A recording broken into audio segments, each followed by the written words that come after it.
What's up, Shine fam? It's your boy, Orange Shine, and today we are back at it again with another video. Today, the topic will be seizures and how to respond to one if you see someone having it. So, before we continue the video, it would mean the world to me if you could like and share this video, and even subscribe so we can keep the Shine fam growing. Okay, now I'm going to pose a question to you. I'm going to show you 4 videos, and I want you to pick which one you think is a seizure. After you pick which one, you go to the comment section and tell me what you think.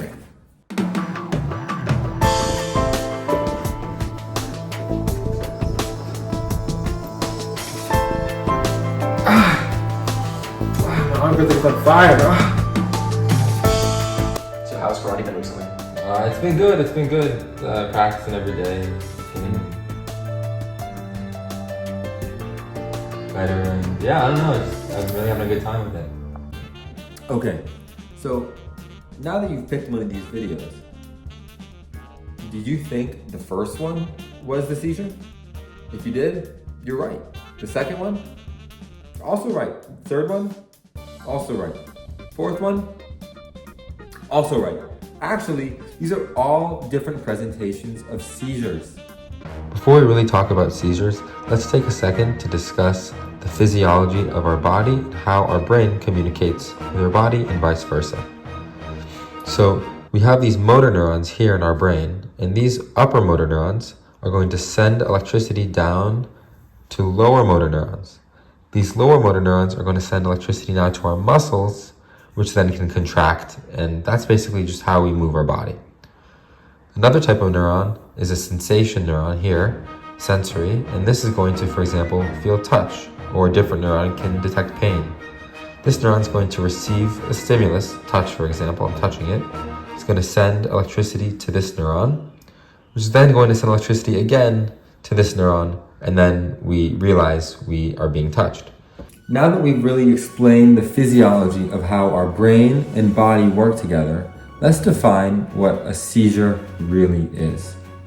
A seizure is abnormal electrical brain activity that results in abnormal motor, sensory, or psychomotor activity.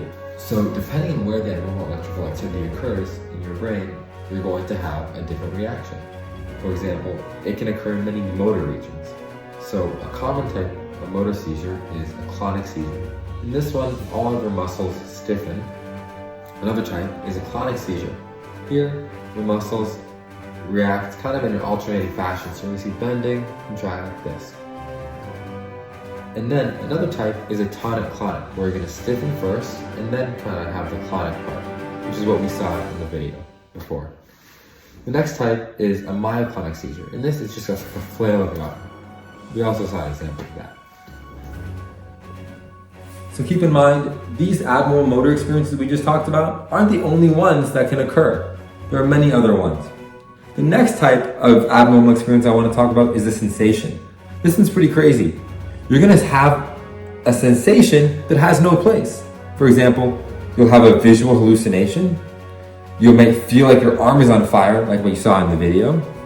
Or you'll even feel nauseous without a reason. Pretty much any sensation you can think of, you can have a seizure with it.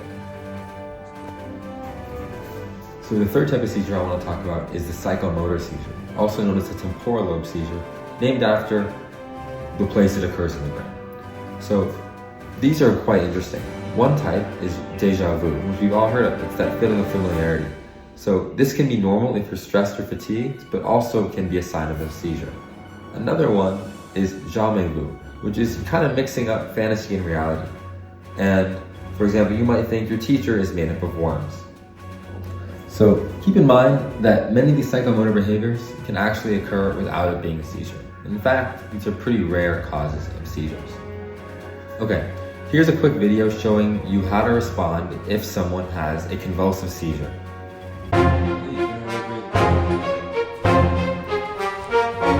Stay calm and remain with the person.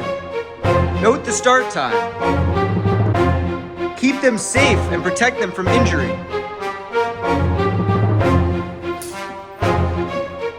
Place something soft under their head and loosen any tight clothing around their neck.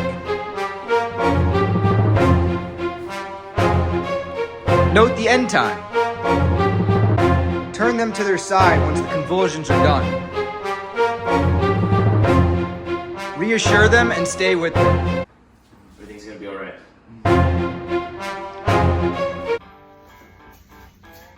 So a common misconception people have when you see someone having a seizure is that you're worried about them swallowing their tongue. This is actually not possible. And it's actually very dangerous for you to put your hand in someone's mouth while they're seizing. They can't control their mouth, right? So they might bite down on your finger. So thank you so much for staying and watching this video. I really hope you learned something. But this is by no means a comprehensive explanation of seizures. It's a very interesting topic and serious topic that if you want to learn more about, there's plenty of resources you can. I recommend Dr. Najib lectures, Epilepsy Foundation, or even talking to your healthcare provider. Again, it would mean the world to me if you could share this video so we can #shine a light on seizures. Stay with me for the next topic, and we're going to be discussing, drumroll please, ALS.